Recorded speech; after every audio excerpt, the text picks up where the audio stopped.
Pa? Sige. Ito yung mga points na releasing dun ka sa hands niya kasi nagnanumb yung fingers niya. So, i-release natin siya sa feet. Matapang ka naman eh. Sakit ba eh?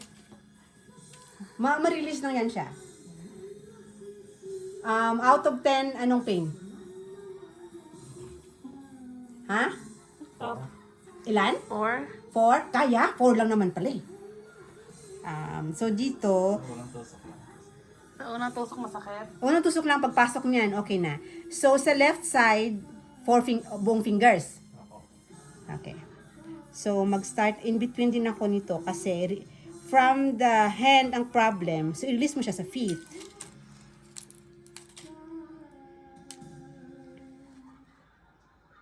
Double purpose din tong acupuncture aside connection din sa nerves ng organs. So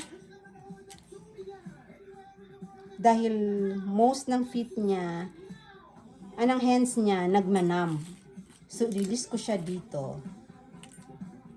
And this is also liver 2, releasing din siya ng heat sa katawan. Ayan.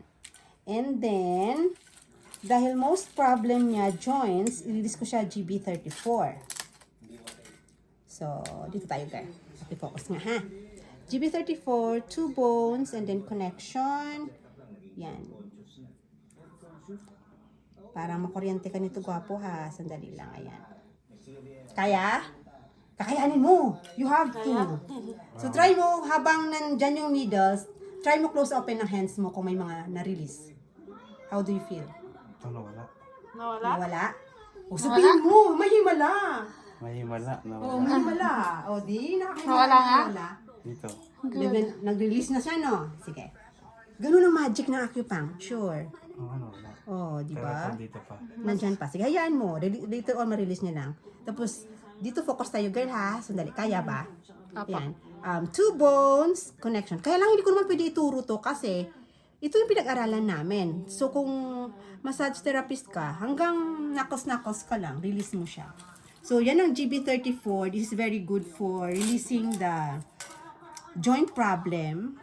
Tapos, joint problem, usually, stomach 36. Kasi stomach, i-release din natin. Stomach 36, ayan. Kita mo, yung hands mo ang may problema. Sa paa lang ako nagtutusok. Gumagaan, di ba? Wala? May himala! Ito, ito. Nag-release sa konti, no? Hindi, dito talaga nawala. See? Pero yung isa, Ito hindi. yung little finger, kung hindi natin ma-release yan, mama, i-local ko. Kumbaga, dyan mismo ako mag-ninja.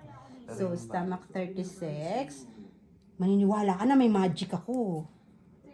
To stomach 36. So, pag lahat ng mga muscles problem, most likely ma-release siya sa stomach point. So, dahil marami siyang toxin sa katawan, we have to release it through stomach 40. So, point dito. Itong stomach 40 is very good to release the phlegm. So, kung gusto niyo malaman kung saan ang stomach 40, hanapin niyo sa YouTube.